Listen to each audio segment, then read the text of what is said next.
Hello बच्चों, मेरा नाम मानसी है और आज मैं आपके लिए आपकी class second new NCERT Hindi Sarangi का चैप्टर नंबर 22 लेकर आ गई हूँ, जो लिया गया है इकाई 5 से। इकाई 5 का नाम है बच्चों आकाश।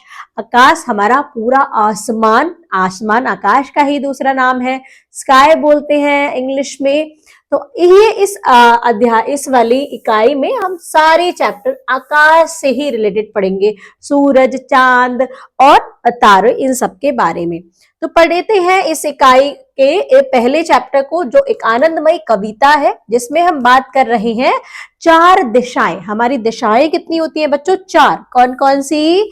पूरब, पश्चिम, उत्तर, दक्षिण। ठीक है, तो आइए पढ़ते हैं ये प्यारी सी कविता। इस कविता के माध्यम से हमें ये भी पता लग जाएगा कि ये चारों दिशाएं कहां कहां होती हैं। उगता सूरज जिधर सामने, उधर खड़े हो मुंह करके तुम। ठीक सामने पूरब होता और पीठ पीछे है पश्चिम। बाईं ओर दिशा उत्तर की, दाईं ओर तुम्हारे दक्षिण। 4 दिशाएं होती हैं यो, पूरब, पश्चिम, उत्तर, दक्षिण। तो देखते हैं कि कैसे हमें पता चलेगा दिशाएं कहां कहां होती हैं। पहले कविता पढ़ी, अब इसका मतलब समझेंगे। उगता सूरज जिधर सामने। उगता मतलब सूरज निकलना, सूरज का निकलना। सूरज कहां से निकलता है, कहां से उगता है? जिधर सामने, जैसे हम अगर सूरज निकल रहा है उसकी तरफ ऐसे फेस करके खड़े, जैसे मैं बोलूं सामने से सूरज निकल रहा है, मैं ऐसे फेस करके खड़ी हूं, तो जिधर से सूरज निकलता है उधर सामने क्या होता है? उधर खड़े हो मुंह करके तुम। तो जहां से सूरज निकल रहा है वहां पर ऐसे मुंह करके, फेस करके वहां पर सामने खड़े हो जाओ। क्या होगा फिर? आपको दिशा पता चलेंगी कैसे?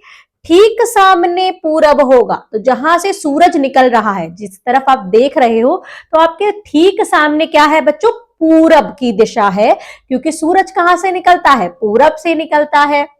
और पीठ पीछे है पश्चिम। पीठ मतलब कमर की तरफ, पीछे की तरफ क्या है? पीछे की तरफ पश्चिम होगा। सूरज अगर सामने से निकल रहा है तो सामने पूरब, और हमारे सामने के पीछे क्या होगा? पश्चिम होगा। तो 2 दिशाएं तो हमें पता लग जाएंगी। सुबह में देखना है, जहां जब सूरज उगता है, जब सूरज निकल रहा होता है। बाईं ओर दिशा उत्तर की। अब बाया कौन सा होता है? बाया होता है बच्चों उल्टा हाथ। उल्टा हाथ कौन सा? Left hand. तो लेफ्ट हैंड की साइड, उल्टे हाथ की तरफ क्या होता है? दिशा उत्तर की। तो जहां हम खड़े हैं सामने पूरब, पीछे पश्चिम, यहां बाईं तरफ हो गया हमारा उत्तर, और दाईं ओर तुम्हारे पश्चिम, और दाईं ओर सीधे हाथ की तरफ हमारा क्या हो जाएगा? दक्षिण हो जाएगा। तो चारों दिशाएं पता चली। पूरब की तरफ जहां सूरज सुबह सुबह निकलता है, सुबह में देखना, ऐसा नहीं है सूरज को आप शाम में देखो, दोपहर में देखो, सुबह सुबह देखना है, तब वो पूरब से निकलता है। तो पूरब, सूरज की तरफ फेस करके खड़े हो तो सामने होगा पूरब, और पीछे होगा पश्चिम। बाईं ओर होगा हमारा उत्तर, और दाईं ओर होगा हमारा दक्षिण। तो ऐसे आपको चारों दिशाओं का ज्ञान होगा। 4 दिशाएं होती हैं यो। कौन कौन सी होती है 4 दिशाएं? पूरब, पश्चिम, उत्तर, दक्षिण। ये चारों क्या है? हमारी 4 दिशाएं हैं। तो बच्चों, ये प्यारी सी पोयम के साथ हम सीख गए कि हमारी दिशा कहां कहां होती है। तो अब हम मिलेंगे नेक्स्ट चैप्टर में अपने नई वीडियो में। तब तक के लिए bye bye and thank you.